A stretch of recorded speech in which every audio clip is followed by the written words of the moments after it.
درود شریف پڑھنا۔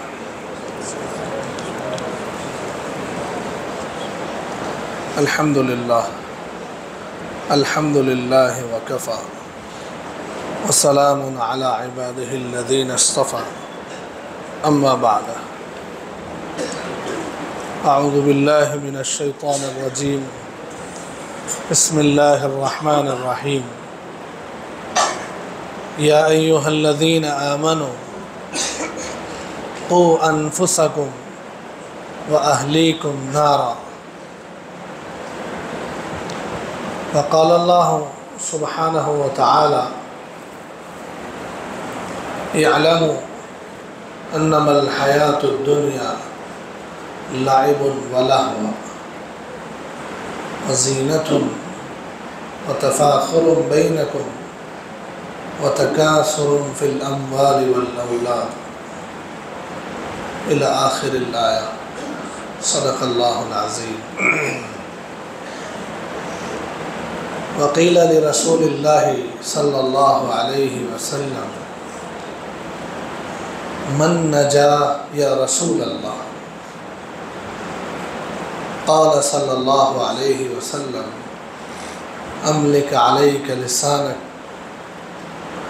ولیسعک بیتک وابکی علی خطیتک او کما قال صلی اللہ تبارک و تعالی علیہ وآلہ وسلم۔ محترم بھائیوں، دوستوں اور بزرگوں، اللہ جل جلالہ و منوالہ کا بڑا کرم اور احسان ہے کہ اللہ تعالیٰ نے ہمیں مسلمان بنایا، ایمان والوں کے گھر میں پیدا کیا۔ یہ ایمان جو اللہ تعالیٰ نے ہمیں عطا فرمایا ہے، اس کا ایک نور ہوتا ہے، جس کے ایمان کا نور جتنا زیادہ ہوتا ہے اس مومن کا اللہ کے یہاں درجہ بھی اتنا بلند ہوتا ہے۔ اللہ تعالیٰ کے یہاں ایمان والوں کی درجات میں فرق ہے، زیادہ درجے والے مومنین، اس سے کم درجے والے، اس سے کم درجے والے، مختلف درجات کے ایمان والے، اور سب کے درجات کی بلندی ان کے نور ایمان کے بقدر ہے۔ تو یہ نور ایمان جس کی وجہ سے درجات کی بلندی آخرت میں ملنے والی ہے، یہ نور ایمان کیا ہے اور یہ کیسے حاصل ہوتا ہے؟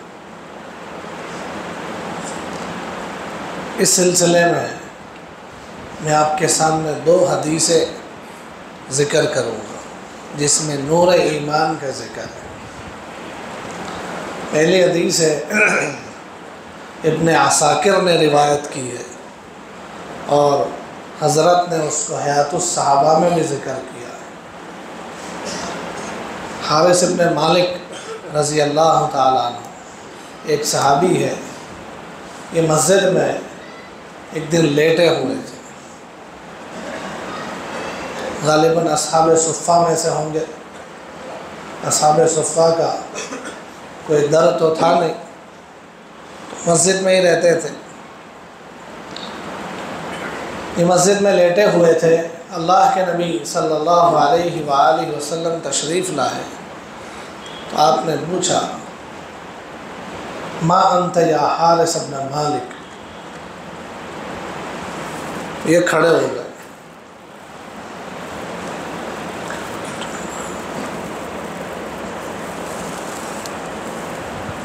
کھڑے ہو گئے اور اللہ کے رسول صلی اللہ علیہ وسلم نے جو پوچھا تھا کہ حارث ابن مالک تم کیا ہو، یہ پوچھا کہ تم کیا ہو، تو انہوں نے جواب دیا مؤمن یا رسول اللہ، اے اللہ کے رسول میں ایمان والا۔ تو آپ نے ایسا نہیں کہا کہ ماشاءاللہ بہت اچھا بہت اچھا، ٹھیک ہے آرام کرو۔ آپ نے فرمایا لکل حق حقیقہ فما حقیقت ذالک، اور سچی بات کی کوئی حقیقت ہوتی ہے، کوئی دلیل ہوتی ہے، تم کہتے ہو میں ایمان والا ہوں، تو اس کی کیا علامت اور کیا دلیل ہے جس پر تم کہتے ہو میں ایمان والا ہوں؟ ہم لوگ بھی اپنے آپ کو ایمان والا کہتے ہیں نا، کہ ہم ایمان والے ہیں، جنت ہماری ہے، ہمارے علاوہ اور کوئی جنت میں نہیں جائے گا۔ یہ سنیے، اللہ کے رسول صلی اللہ علیہ وآلہ وسلم نے ان سے فرمایا کہ تم ایمان والا اپنے آپ کو بتاتے ہو، تو اس کی کیا حقیقت اور کیا علامت ہے؟ انہوں نے اپنے ایمان کی حقیقت بتانا شروع کیا کہ عزفت نفسی من الدنیا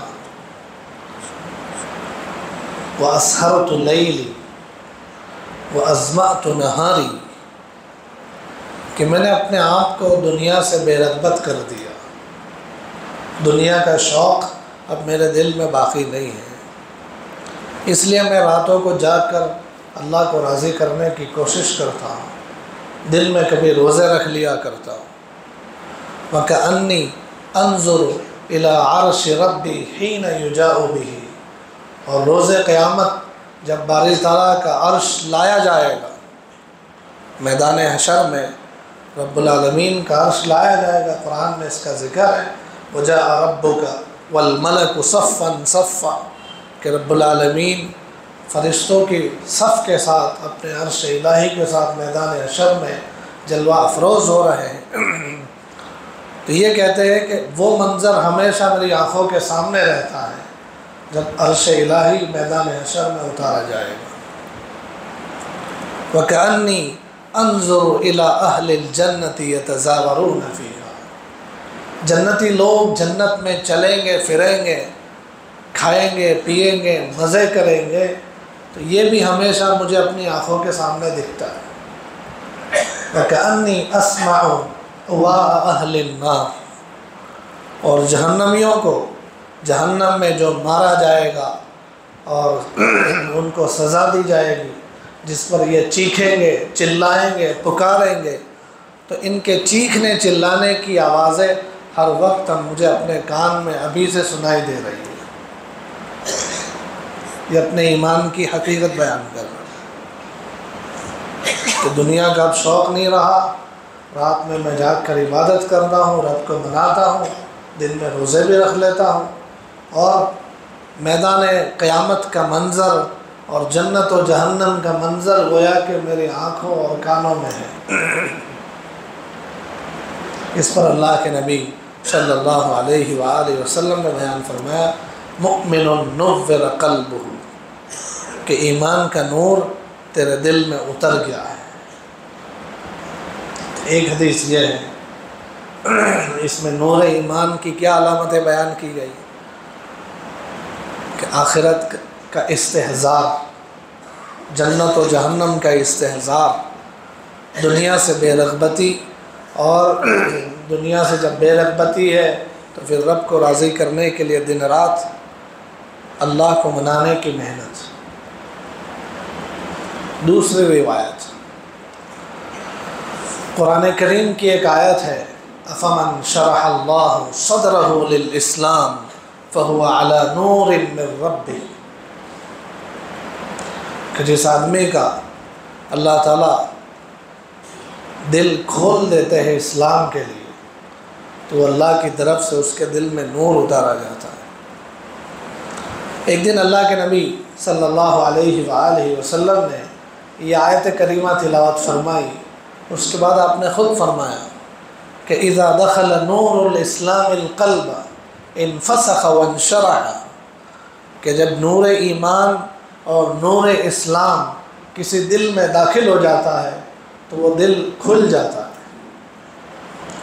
اسلام کی ساری باتیں اسے صحیح سمجھ میں آتی ہیں، اسے کبھی بھی ڈاؤٹ نہیں ہوتا اسلام کے کسی حکم پر، اس کے دل میں کبھی یہ شک بھی نہیں آتا ہے کہ یار ایسا کیوں ہے اسلام میں، اس کو کبھی اسلام کی کسی چیز پر اعتراض نہیں ہوتا ہے کہ ان کے یہاں دیکھو کیسے مزہ ہے اور ہم کو کیوں باندھ کے رکھا ہوا ہے، شریعت کی پابندی اسے بوجھ نہیں لگتی، جب کسی دل میں نور اسلام داخل ہو جاتا ہے تو اسلام اور اسلامی احکام کے تعلق سے اس کا دل اور اس کا سینہ کھل جاتا ہے، اسلام صحیح سمجھ میں آتا ہے اور سارا لاجک اس کو سمجھ میں آتا ہے اسلام کا۔ اس پر صحابہ کرام رضی اللہ عنہم اجمعین میں سے کسی نے پوچھا کہ اللہ کے رسول صلی اللہ علیہ وآلہ وسلم، نور اسلام کسی دل میں داخل ہو جاوے تو اس کی کیا علامت ہے کہ ان علامتوں سے ہم پہچان لیں کہ ہاں بھائی میرے دل میں اسلام کا نور اور ایمان کا نور داخل ہو گیا، ایسی کوئی علامت بتا دیجیے۔ اللہ کے نبی صلی اللہ علیہ وآلہ وسلم نے 3 باتیں ارشاد فرمائی کہ یہ 3 باتیں آ گئی تو نور اسلام اور نور ایمان سینے میں اتر گیا ہے۔ پہلی بات ارشاد فرمائی التجافی عن دار الغرور، کہ نور ایمان داخل ہونے کی پہلی علامت یہ ہے کہ یہ دھوکے کا گھر، یعنی اس دنیا سے بے رغبتی دل میں پیدا کہ یہ دھوکے کا گھر ہے، دل لگانے کا در تو نہیں ہے، تو دھوکے کے گھر سے بے رغبتی یعنی دنیا کا شوق نہ رہے۔ دوسری علامت الانابت الی دار الخلود، کہ ہمیشہ رہنے کا جو گھر ہے آخرت، اس کی طرف رجوع، اس کا شوق، وہاں پر کچھ حاصل کرنے کا جذبہ یہ پیدا ہو جائے، یہ دوسری علامت۔ اور تیسری علامت الاستعداد للموت قبل نزولی، کہ موت کے آنے سے پہلے موت کی تیاری۔ یہ 3 چیزیں جس کے اندر آ گئی تو کہا جا سکتا ہے کہ نور اسلام اور نور ایمان دل میں داخل ہو گیا ہے۔ یہ 2 حدیثیں، پہلی حدیث میں آخرت کا استحضار، جنت و جہنم کا استحضار اور دنیا سے بے رغبتی اور اس کے لیے دن رات کی محنت، یہ پہلی حدیث کا کنکلوژن ہے۔ دوسری حدیث میں یہی چیزیں، دنیا سے بے رغبتی، آخرت کا شوق اور اس کے لیے موت آنے سے پہلے کی تیاری۔ دونوں حدیثوں کے کنکلوژن سے یہی باتیں نکلتی ہیں کہ دنیا کا شوق نہ ہو اور آخرت کا شوق ہو اور اس کے لیے محنت ہو۔ اب ہر آدمی اپنے آپ کو دیکھے کہ اس پیرائے میں اور اس تھرمومیٹر میں میرے اندر نور ایمان کتنا ہے، کیا میرا دل نور اسلام سے منور ہے یا دنیا کی ظلمت میں یہ بگڑا ہوا ہے؟ اپنے آپ کو ہر آدمی چیک کر، کسی دوسرے کو دیکھنے کی اور دوسرے کی فکر کرنے کی ضرورت نہیں، پہلے اپنے آپ کو۔ اگر ہم اپنے آپ کو دیکھتے ہیں، اپنا خود کا جائزہ لیتے ہیں، تو ہمیں ہمارا دل یہ جواب دیتا ہے کہ ہم دنیا کے پیچھے ایسے لگے ہوئے ہیں کہ آخرت کا شوق دھیرے دھیرے ختم ہی ہو گیا ہے۔ جنت میں مقام حاصل کرنا، جنت کے درجات حاصل کرنے کا شوق یہ ہمارے اندر سے لگ بھگ ختم ہو گیا۔ جہنم کا خوف اور وہاں کے عذابات کا ڈر ختم ہو گیا۔ رب العالمین کے دربار میں کھڑے ہو کر جواب دینے کا احساس دھیرے دھیرے ماند پڑ گیا، جس کا نتیجہ ہے کہ ہم دنیا میں ایسے لگے ہوئے ہیں کہ نہ ہمیں اپنے ذات کی فکر ہے، نہ گھر والوں کی فکر ہے، نہ اڑوس پڑوس کی فکر ہے، نہ کسی اور چیز کی فکر ہے۔ بس اکثر دیکھو تو یہ حال ہے، صبح سے شام تک اور شام سے صبح تک ہر آدمی اسی کی دوڑ میں لگا ہوا ہے کہ کسی طریقے سے زیادہ مال حاصل کر لو، کسی طریقے سے زیادہ راحت و آرام کے سامان اور اسباب کو حاصل کر لو، اور پھر اسی دنیا کی ایک دوسرے سے آگے بڑھنے کی حریفائی میں ایک دوسرے کے ساتھ یہ غلط سلط کرنے میں بھی ڈرتا اور گھبراتا نہیں ہے۔ یہ معاملے ہمارے سامنے نظر آتے ہیں۔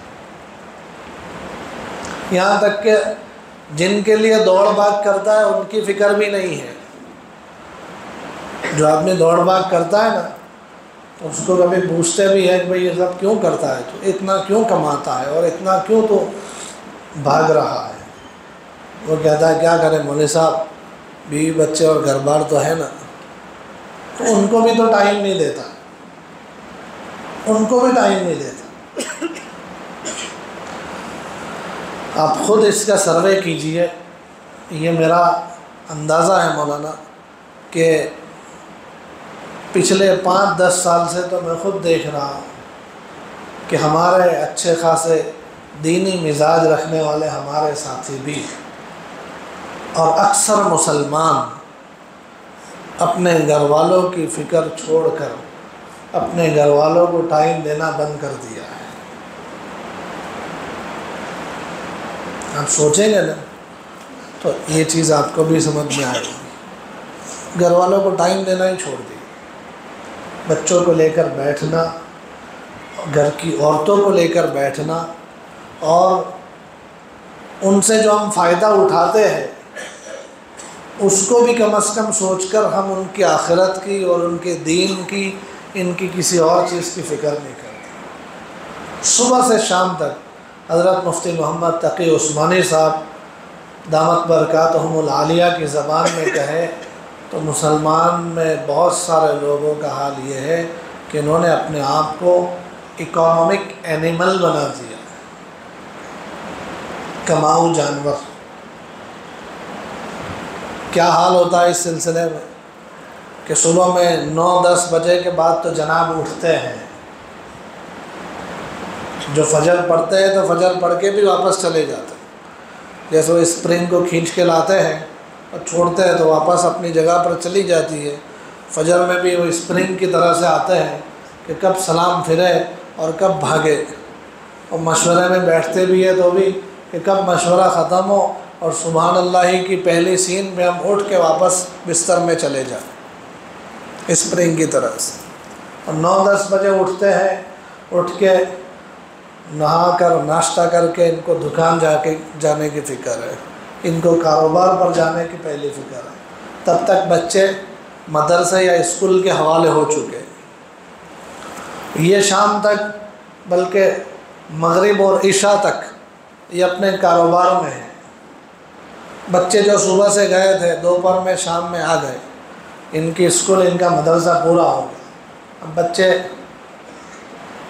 اکیلے ہیں گھر میں، ماں ہے تو گھر کے کاموں میں لگی ہوئی ہے، گھر کی عورتیں ہیں تو وہ اپنے ہی مشغلوں میں لگی ہوئی ہے. یہ بچے اب ادھر ادھر دوسری چیزوں کے حوالے اور آخر میں موبائل کے حوالے ہو جاتے ہیں.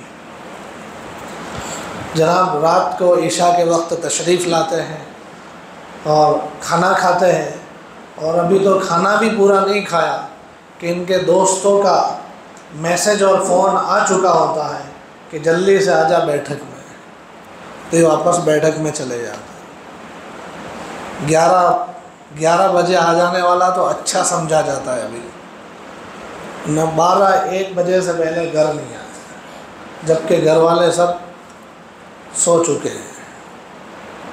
تو اس کو اکنامک اینیمل نہیں کہیں گے تو اور کیا کہیں. صبح سے شام تک کمانا اور جو وقت ملا وہ بازاروں میں، ہوٹلوں پہ، دوستوں کی محفلوں میں، موبائلوں کے پیچھے لگاتے ہیں. ہمارے پاس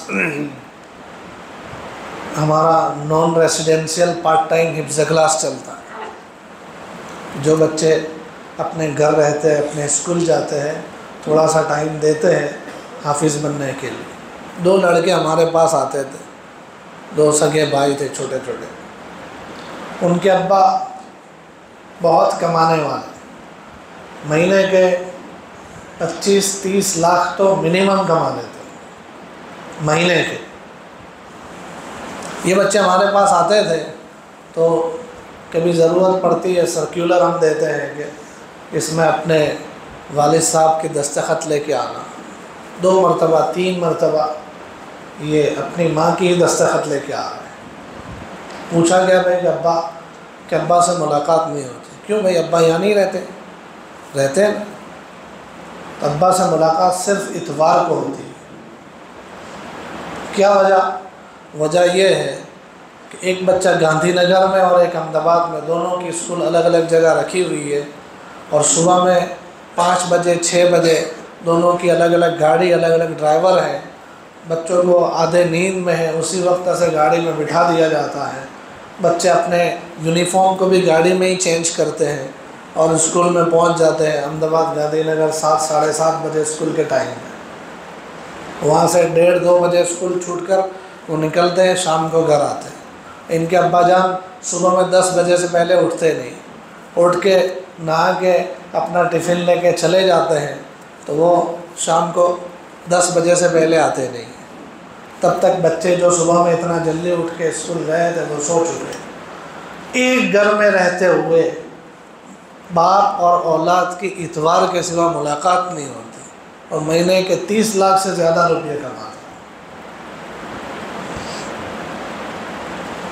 تو تقریباً ایسا حال ہر جگہ ہے کہ ہم لوگ اپنی اولاد کو لے کر نہیں بیٹھ رہے، ٹائم نہیں دے رہے، اور اس کے کتنے بڑے نقصانات ہیں یہ بتا آپ کو، کتنے بڑے نقصانات۔ ابھی پچھلے کچھ مہینوں میں آپ لوگوں نے دیکھا ہوگا کہ واٹس ایپ پر اور سوشل میڈیا میں ارتداد کی خبریں آئی کہ فلاں لڑکی اس طریقے سے بھاگ گئی، غیر مسلم کے حوالے ہو گئی، یہ لڑکے ایسے ہو گئے، ادھر یہ ہو گیا، ادھر یہ، بہت خبریں آئی نا۔ اس پر تحقیق کرنے والوں نے، ریسرچ کرنے والوں نے تحقیق کی کہ اس کی کیا وجہ بنی۔ مسلمان اس طریقے سے اپنے ماں باپ کو بدنام کرتے ہوئے اپنے مذہب کو چھوڑ کر لڑکیاں جا رہی ہے، لڑکے ارتداد کا شکار ہو رہے، کیا وجہ ہے؟ 6-7 وجہیں نکلی، اس میں سب سے بڑی وجہ جو تقریباً سب کیس میں کامن تھی وہ یہ ہے کہ گھر میں تربیت کا نظام نہیں تھا، گھر میں تربیت کا نظام نہیں تھا۔ باپ نے ایسا سمجھا ہوا ہے کہ کسی طریقے سے پیسے کما کر ان کے کھانے پینے، کپڑے پہننے، اڑنے رہنے اور اسکول کی فیس کا، مدرسے کی فیس کا انتظام کر لیا تو میں سکسیسفل ابا جان ہوں، ایسا اس نے سمجھ لیا۔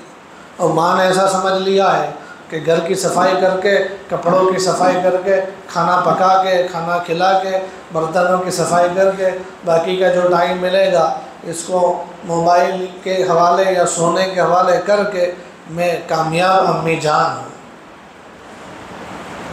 بچے آتے بھی ہیں کبھی اور ماں کے ساتھ، باپ کے ساتھ کھیلنا، کودنا اور مستی کرنا، ان کو تنگ کرنا، ان کو پوچھنا چاہتے بھی ہے، لیکن یہ پریشان ہو رہا ہے کہ یار تو میرا جی مت کھا، لے پکڑ موبائل اور تو بیٹھ جا ایک طرف۔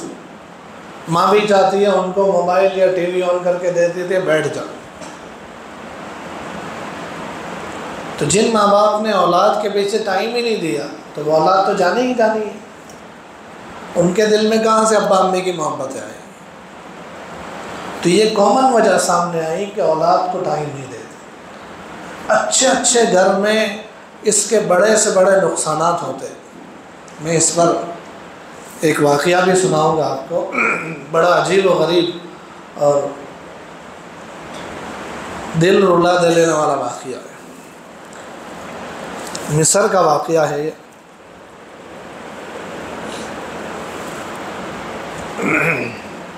مصر میں ایک بہت بڑا تاجر، بہت پیسے والا آدمی، لیکن اس کا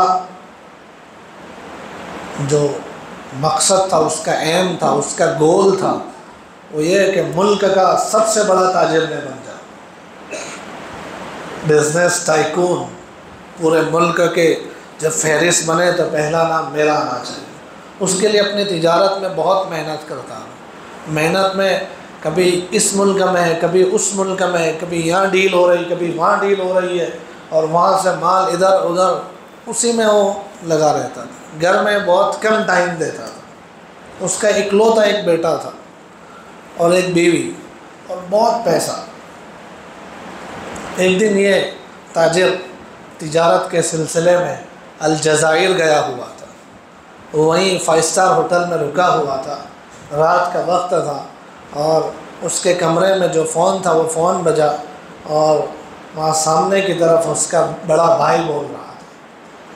بڑے بھائی نے کہا کہ بھائی تو جلدی سے گھر آ جا، یہاں بہت بڑا پرابلم ہو گیا، بالکل دیر مت کرنا، جلدی سے آ جا۔ اس نے کہا کیا ہوا؟ کہ جلدی آ جا ورنہ تیری بیوی تجھے دیکھنے نہیں ملے گی، ایک حادثہ ہو گیا ہے اور وہ بالکل آخری سٹیج میں ہے۔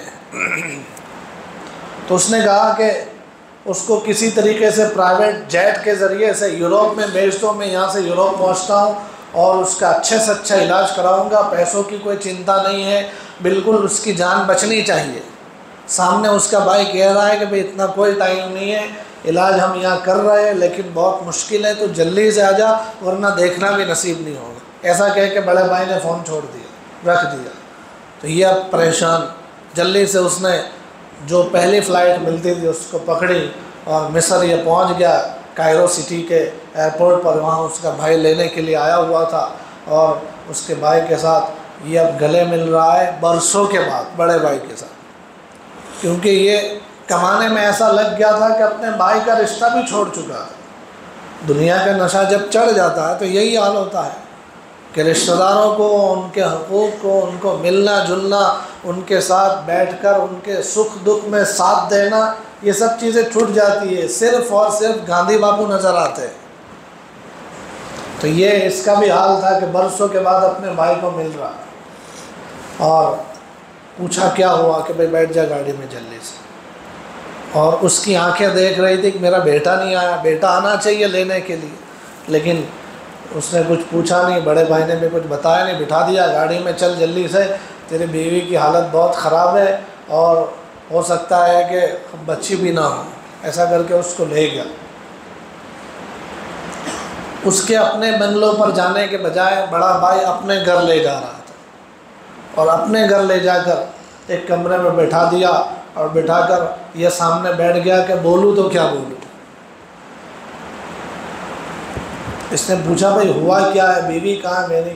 کہ بیوی کا انتقال ہو گیا، ہم نے اس کو ہاسپٹل کے فریز میں رکھا ہوا ہے، تیرے انتظار میں دفن کیا نہیں ہے۔ تو ہوا کیا، اور میرا بیٹا کہاں ہے؟ کہ کیا بتاؤں تجھے، میں اپنے گھر میں تھا اور پولیس اسٹیشن سے فون آیا تھا کہ تم جلدی سے آ جاؤ، تم احمد کے بھائی ہو نا، تم جلدی سے آ جاؤ۔ میں نے پوچھا پولیس والوں کو ہوا کیا؟ یہاں کے سب پتہ چل جائے گا، جلدی سے آ جاؤ۔ میں پولیس اسٹیشن گیا تو وہاں تمہارا بیٹا پولیس اسٹیشن میں بیٹھا ہوا تھا، اور اس کے کپڑے ادھر ادھر تھے، اس پر خون بھی لگا ہوا تھا، اور وہ بیٹھا ہوا تھا ادھر۔ پولیس والوں نے ڈیٹیل بتائی کہ یہ لڑکا ہمارے پولیس اسٹیشن میں آیا اور ہاتھ میں چاقو لے کر آیا تھا، اور اس نے خود آ کر کہا کہ میں نے کسی طریقے سے اپنی ماں کو مار دیا ہے، اور یہی چاقو ہے، اور ماں کی لاش گھر میں پڑی ہوئی ہے، اور میں یہاں آ گیا ہوں۔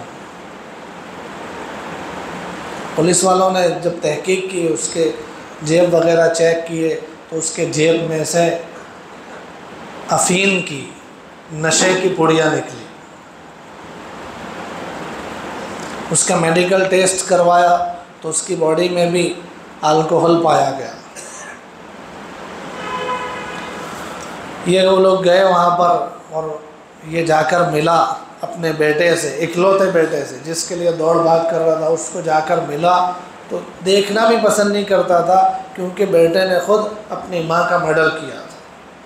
جب کسی طریقے سے ساری ڈیٹیل پتہ چلی تو یہ نکلی ڈیٹیل میں کہ ابا تو اس طریقے سے تجارت کے لیے ادھر ادھر دوڑ بھاگ کرتا تھا، کسی طریقے سے پہلے نمبر کا امیر بننا ہے مجھے، اور امی جان تھی اکیلی گھر میں، تو امی جان بھی بہت پیسے والی تھی، اس لیے اس کو بھی کوئی خاص فکر نہیں تھی، اور ویسے بھی اکیلی ماں کا اکلوتا جوان بیٹا کہاں ماں کی بات سنتا ہے۔ یہ بیٹا انجینئرنگ کی پڑھائی کرنے والا، اچھے گھرانے کا، خاندانی گھرانے کا لڑکا، اپنی اسکول کالج میں دوستوں کے ساتھ مل کر یہ نشے کا عادی بن گیا تھا۔ دوستوں نے بھی اسے اس طریقے سے لگایا تھا کہ دوستوں نے کہا کہ ہم تجھے ایک چیز چکھاتے ہیں آج، تو وہ چیز چکھ لے گا نا تو سارے غم بھول جائے گا۔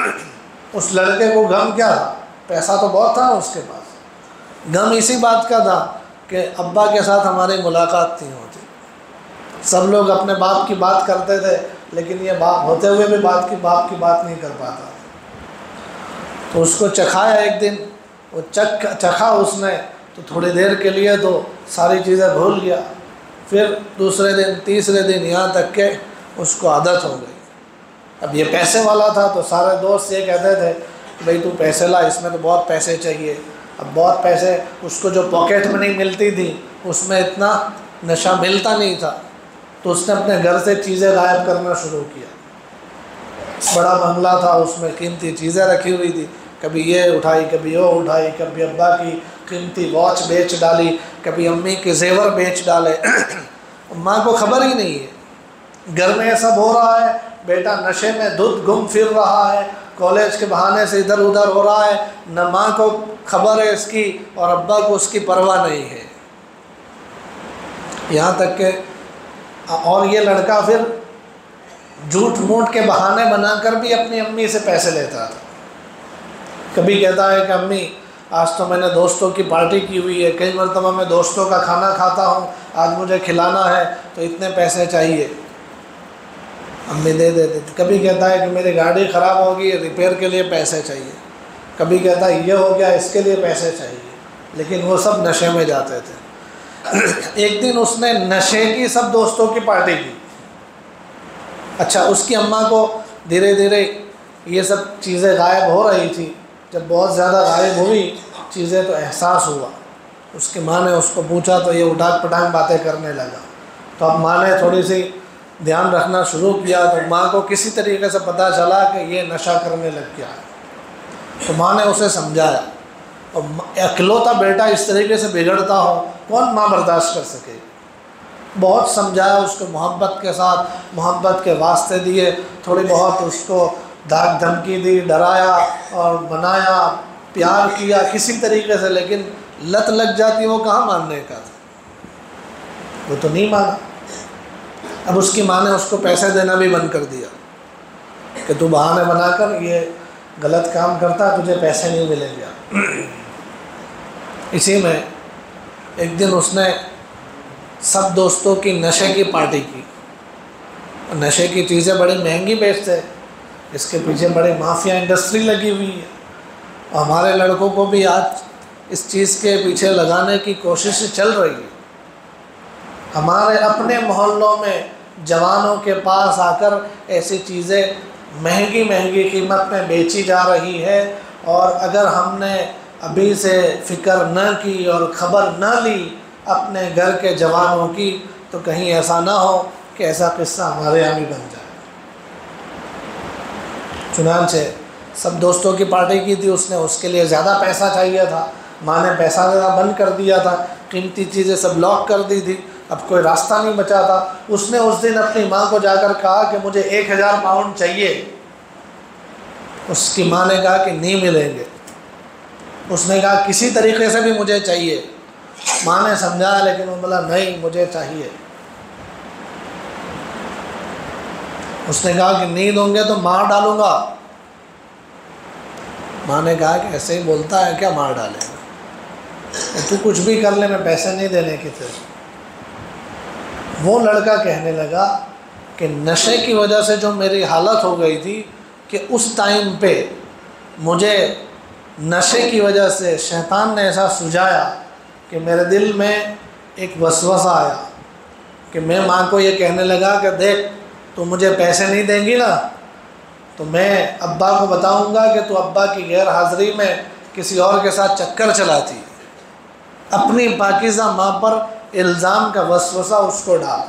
وہ لڑکا کہہ رہا تھا کہ نشے کی وجہ سے میری دماغی حالت ایسی تھی کہ یہ چیزیں جو میں بول رہا تھا میرے دماغ میں آ رہی تھی، وہ خود بخود مجھے تصوراتی دنیا میں سچ لگنے لگی، اور میں امی کو کہہ رہا ہوں کہ تو ابا کے ساتھ بے وفائی کر رہی ہے، ابا کو بتاؤں گا۔ اس کی ماں دل پہ کیسے چوٹ لگتی ہے جب اکلوتا جوان بیٹا جس کو اس طریقے سے بڑا کیا ہو وہ ماں کو یہ کہے کہ تو ابا کی غیر موجودگی میں منہ کالا کراتی ہے، کیسی چوٹ لگی ہوگی۔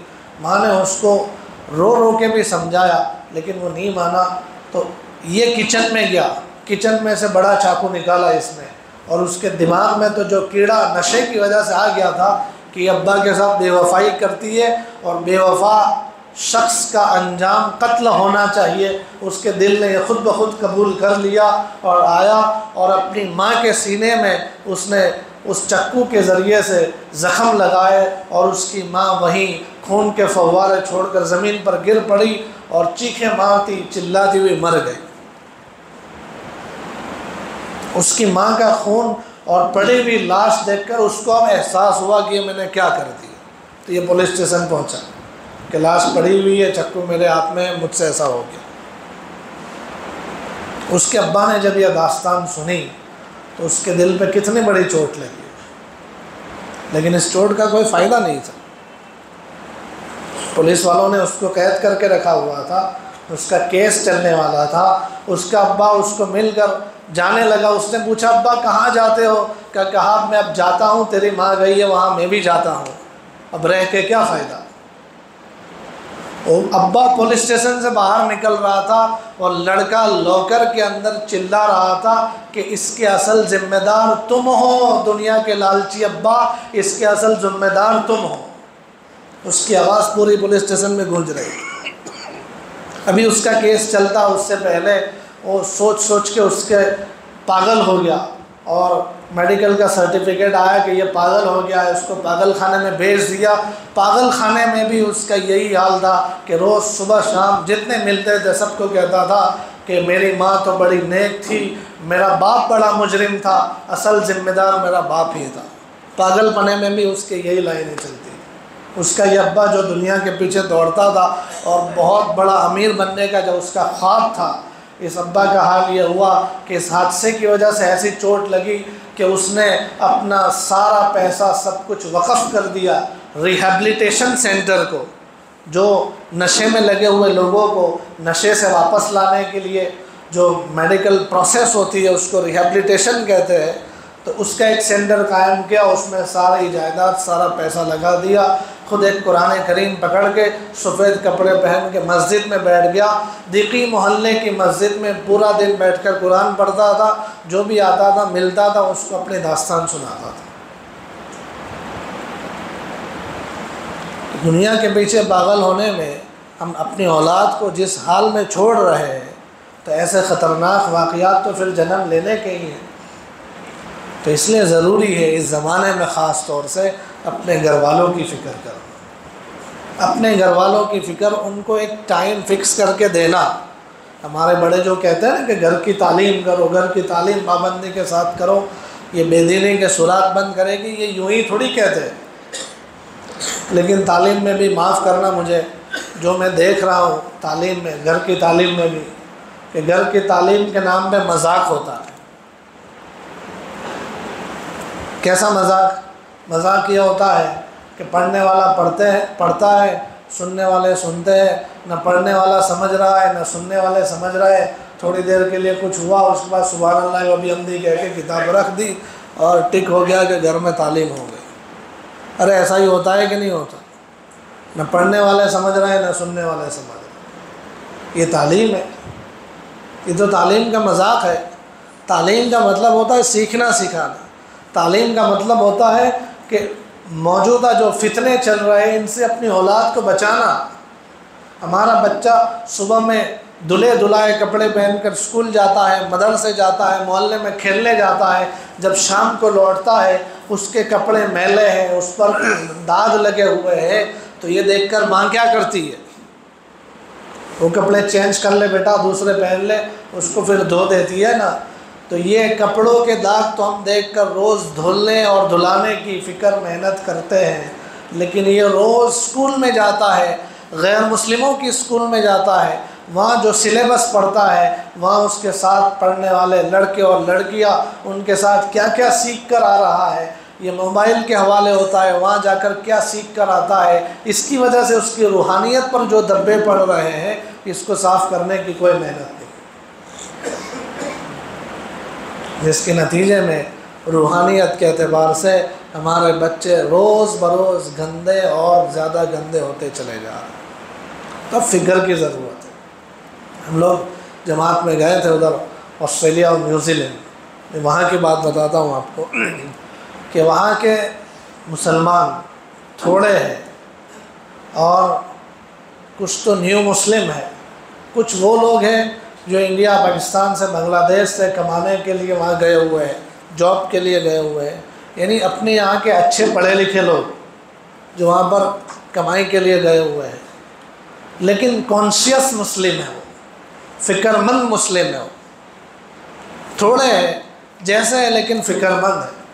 وہ روزانہ انہوں نے یہ فکر کی ہوئی ہے کہ فیملی لک آفٹر کہتے ہیں اس کو وہ لوگ۔ ہم کبھی بھی ملاقات میں جاتے تھے تو کہتے تھے کہ بھائی آ جاؤ ذرا ملاقاتیں کرا دو، تو کہتا تھا کہ دس ٹائم ناٹ پاسبل، یہ ہماری فیملی لک آفٹر کا ٹائم، یہ ٹائم ہم نے اپنے فیملی کو دیا ہوا، بیوی بچوں کے ساتھ بیٹھتے تھے۔ ان کے کاروبار کی، ان کی جاب کی ترتیب ایسی ہوتی تھی کہ صبح صبح میں آپ کو بتاؤں کہ ہم لوگ تہجد پڑھ کر ابھی فجر کی اذان نہیں ہوئی، تہجد پڑھ کے دعا مانگ کے تھوڑا سا فریش ہونے کے لیے چہل قدمی کرتے ہوئے مسجد کے باہر دیکھتے ہیں نا کھڑکی میں سے، تو ادھر کھڑکی کی طرف باہر روڈ پر ہم دیکھتے تھے تو روڈ پر ایسا ٹرافک ہوتا تھا جیسا ٹرافک ہمارے یہاں احمد آباد میں عصر مغرب کے بیچ میں ہوتا ہے، ایسا ٹرافک تہجد کے ٹائم پہ۔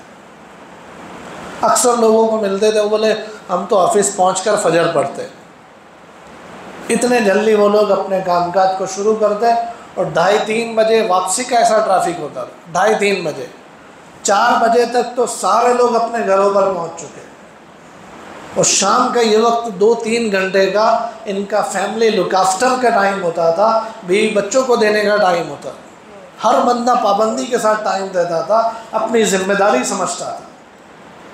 پھر مغرب عشاء میں آیا مسجد میں، تو مغرب عشاء میں تھوڑی بہت محنت فکر کر لی، ملاقات کروا لی، اور عشاء کے بعد یہ حال ہوتا تھا کہ عشاء بہت جلدی ہوتی تھی وہاں پر، اس ٹائم پہ رمضان تھا، تو رمضان میں کوئی 4:45-5 بجے افطار ہو جاتا تھا، اور 6:15 کو عشاء کی نماز کھڑی ہوتی تھی، 6:30 کو تراویح کی شروع ہو جاتی تھی، اور 7:15 تک تو تراویح بھی ختم۔ عشاء کے بعد 7:30-8 بجے آپ بڑے سے بڑے شہر میں جائیں تو آپ کو ایسا سناٹا محسوس ہوگا جو ہمارے یہاں رات کے 2-3 بجے میں ہوتا ہے۔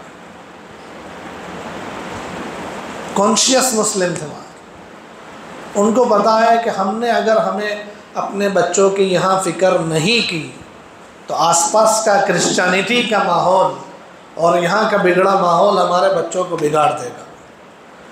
تو وہ اپنی جاب کے ساتھ، اپنی کمائی کے ساتھ اپنے بچوں کی فکر کرتے تھے، اور مسجد میں آتے تھے تھوڑی بہت بستی کی فکر کرتے تھے۔ اور یہاں ہمارا حال یہ ہے کہ ہم بے فکر ہے، جس کو فکر بھی ہے تو محلے کے دوسرے گھروں کی فکر ہے، دوسری بستیوں کی فکر ہے، نہیں ہے فکر تو اپنے گھر کی فکر نہیں ہے، اپنی اولاد اور اپنے بیوی بچوں کی فکر نہیں ہے،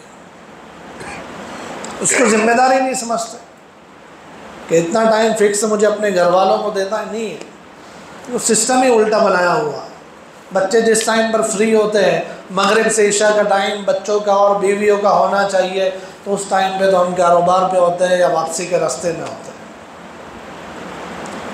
کون منع کرتا ہے آپ کو کہ آپ اپنے دکانوں کے شٹر اور اپنی نوکری کا ٹائم یہ عصر کے بعد تک رکھو، اور عصر کے بعد لاک مار کے مغرب سے پہلے تک آ جاؤ؟ اس سے کون منع کرتا؟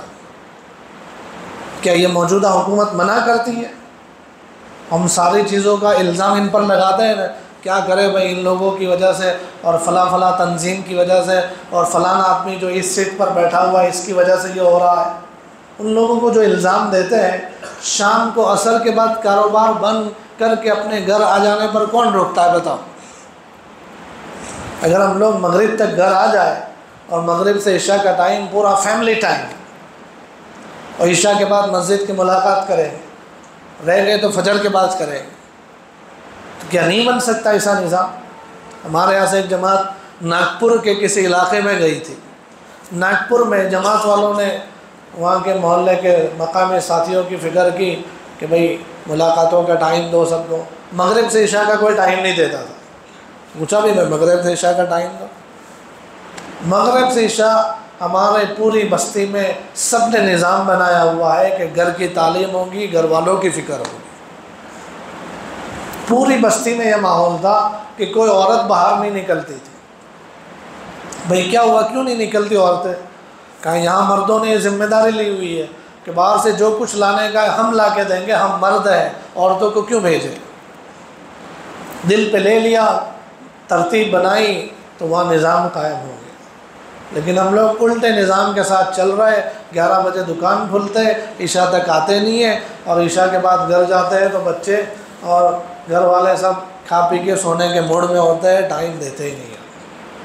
تو اس لیے یہ آپ چاہتے ہیں کہ نور ایمان ہمارے دلوں میں اور ہماری اولاد کی اور ہمارے گھر والوں کے دلوں میں نور ایمان باقی رہے، خاص کر کے جو فتنے کی ہوائیں اس وقت آخری دور میں ہمارے اس دیش بھارت میں چل رہی ہے، جہاں پر لوگ یہ چاہتے ہیں کہ کسی طریقے سے ان کا ایمان نکل جائے، اس وقت اگر ہم چاہتے ہیں کہ ہمارا اپنے گھر والوں کا، بچوں کا، آنے والی نسلوں کا ایمان محفوظ ہو جائے اور ان کا دین صحیح سالم باقی رہ جائے، تو اس کے لیے آج ہمیں کریکٹیو ایکشنز لینے پڑیں گے، ہمیں یہ ترتیب بنانی پڑے گی کہ اب سے ہمارے اس پورے محلے میں، پوری بستی میں ایک ٹائم فکس کہ سارے لوگ اپنے گھر کی فکر کریں۔ Charity begins from home, English میں کہتے ہیں کہ اچھائی کی ابتدا اپنے گھر سے ہونی چاہیے، اور یہ انگلش کی بات بعد میں ہے، یہ حدیث میں سے نکلا ہوا جملہ ہے، ابدأ بمن تعول، بخاری شریف کی روایت میں ہے کہ پہلے اپنے لوگوں کی فکر کرو، ابتدا اپنے گھر سے کرو۔ سارے جہاں کی فکر ہے اور اپنے گھر سے بے فکر ہے، ایسا کانشیس مسلم نہیں ہوتا۔ کانشیس مسلم اور باشعور مسلمان وہ ہے کہ جو اپنی ذات کے ساتھ اپنے گھر والوں کی فکر کرے اور اس کے ساتھ ساتھ پوری بستیوں کی فکر کرے۔ تو اللہ تعالیٰ نے یہ دعوت کا مبارک عظیم کام ہمیں دیا ہے، اس نے ہمیں یہ احساس دلایا کہ ایمان بھی فکر اور محنت کرنے کی چیز ہے، ورنہ ہم لوگ اس سے بے خبر ہی تھے نا کہ ایمان محنت کرنے کی چیز ہے، یہ سمجھتے ہی نہیں تھے۔ تو یہ دعوت کے مبارک کام سے بھی یہ چاہا جاتا ہے اپنے ذات کی، آخرت کی فکر، گھر والوں کی فکر، بستیوں کی فکر، سارے مسلمانوں کی فکر، لیکن ترتیب کے ساتھ ہونی چاہیے۔ ترتیب چھوڑ دے ہم اپنی اور اپنے گھر والوں کی فکر چھوڑ کر دوسروں کی فکر کریں گے تو اس کا نقصان ہمیں بھگتنا پڑے گا۔ روز قیامت ہمیں ان بستیوں کے بارے میں بعد میں پوچھا جائے گا، اپنی اولاد اور اپنی بیویوں کے بارے میں پہلے پوچھا جائے گا۔ تو اس لیے ترتیب کے ساتھ فکر کریں، اور اس کے لیے جو بڑوں کی طرف سے تقاضے ہوتے ہیں، جو بڑوں کی طرف سے محنت کی ترتیبی ہوتی ہے، اس کو بھی پورا کرنے کی اور اس تقاضوں پر کھڑے ہونے کی ترتیب بنائیں۔ آگے رمضان مبارک کا مہینہ آ رہا ہے، رمضان میں ہمارے بڑوں کی طرف سے آوازیں ہوتی ہے کہ ہر بندہ ایٹ لیسٹ 2 3 مرتبہ 3 دن بھی لگائے، اور رمضان میں بھی یہ فکر ہماری اور زیادہ مضبوط ہو جائے۔ یہ نہیں کہ رمضان سونے اور کھانے کا مہینہ بن جائے۔ اب تو یہی ہوا ہے کہ سونے پینے کے کھانے کے ٹائم چینج، یعنی رمضان۔ اب تک دن میں کھاتے تھے، رات میں سوتے تھے، اور اب ایسا کریں گے دن میں سوئیں گے، رات میں کھاتے رہیں گے۔ تو اتنا رمضان نہیں ہے، یہ رمضان کو بھی صحیح بنائیں، اس میں جماعتوں میں بھی وقت لگائے، اعمال میں زیادہ سے زیادہ، اور آج سے نیت کریں کہ رمضان آنے سے پہلے سب لوگ اپنے سوشل میڈیا پر سٹاپ لگا دیں گے۔ سوشل میڈیا سٹاپ، کوئی بہت ضروری ہے کاروبار کے لیے تو اس کا ٹائم فکس کر دے کہ انٹرنیٹ میرا اتنے سے اتنے بجے تک آن رہے گا، باقی آف ہو جائے گا۔ اس پر آپ کنٹرول کر لیں گے تو بہت سارا ٹائم آپ قرآن کریم کو دے سکیں گے، ورنہ قرآن کے لیے کہاں ٹائم بچائے لوگوں کے پاس۔ لے کے بیٹھتے بھی ہے تب بھی یہ خبیث جو ہے فوراً اٹھا لیتا ہے کہ کبھی فون آ گیا، کبھی میسیج آ گیا، کبھی واٹس ایپ آ گیا، کبھی انسٹا آ گیا، کبھی فیس بک آ گیا، اور اس میں ایسی چیزیں بنائی ہوئی ہے کہ ایک کے بعد ایک کو دیکھتے چلے جاؤ اور سارا ٹائم اس میں بگاڑتے چلے جاؤ۔ تو اس لیے نیت بنائیں کہ رمضان سے پہلے اس کو سٹاپ کر دیں گے، 1 مہینہ ان سب چیزوں کو چھوڑ دیں گے۔ کرتے ہو بھائی نیت؟ رمضان کو صحیح طور پر گزاریں گے، اپنے گھر والوں کی فکر کریں گے، رات کو جلدی سے گھر پہنچ کر گھر والوں کی فکر کر کے جلدی سے سو جانا اور صبح جلدی سے اٹھ جانا۔ کون کون کرتا ہے اس کی نیت ہے؟ اور اس کے ساتھ ساتھ اب رمضان کی جو تشکیلیں ہیں مولانا دیکھ لو کیا کیا تشکیلیں ہیں، اس میں بھی اپنے تقاضوں میں نام لکھوائے. درود شریف. الحمد للہ رب العالمین الرحمن الرحیم مالک یوم الدین. اللہم لک الحمد کلہ ولک الشکر کلہ ولک المجد کلہ وإلیک یرجع الامر کلہ. اللہم لا نحصی ثناء علیک انت کما اثنیت علی نفسک. اللہم صل علی محمد النبی الامی وعلی آلہ وسلم تسلیما. اللہم صل علی محمد عبدک ورسولک وصل علی المؤمنین والمؤمنات والمسلمین والمسلمات. اللہم انا نستغفرک ونتوب الیک. اللہم انا نستغفرک ونتوب الیک. اللہم انا نستغفرک ونتوب الیک. اللہم اقبل بقلوبنا الى دینک واقبل بقلوب جمیع المسلمین الى طاعتک. اللہم ربنا آتنا فی الدنیا حسنہ وفی الآخرة حسنہ وقنا عذاب النار وقنا عذاب القبر وقنا عذاب الحشر وقنا عذاب الدين واحشرنا يوم القيامة مع المتقين مع الأبرار برحمتك يا عزيز يا غفار. ربنا لا تزغ قلوبنا بعد إذ هديتنا وهب لنا من لدنك رحمة إنك أنت الوهاب. يا مقلب القلوب ثبت قلوبنا على دينك ويا مصرف القلوب صرف قلوبنا وقلوب المسلمين إلى طاعتك. ربنا هب لنا من أزواجنا وذرياتنا قرة أعين واجعلنا للمتقين إماما واجعلنا للمتقين إماما واجعلنا للمتقين إماما. اللهم اهدنا واهد بنا واهد الناس جميعا واجعلنا سببا لمن اهتدى. اللهم اجعلنا من الذين يجاهدون في سبيلك ولا يخافون لومة لائم. اللهم اجعلنا من الذين يقولون حقا ولا يخافون لومة لائم. اللهم اجعلنا من الذين يستمعون القول فيتبعون أحسنه. اللهم إنا نسألك من خير ما سألك منه نبيك وحبيبك سيدنا محمد صلى الله عليه وسلم. أنت المستعان وعليك البلاغ ولا حول ولا قوة إلا بالله. اللهم إنا نعوذ بك من شر ما استعاذك منه نبيك وحبيبك سيدنا محمد صلى الله عليه وآله وسلم. أنت المستعان وعليك البلاغ ولا حول ولا قوة إلا بالله. جزا الله عنا محمدا ما هو أهله صلى الله عليه وآله وسلم. سبحان ربك رب العزة عما يصفون وسلام على المرسلين والحمد لله رب العالمين.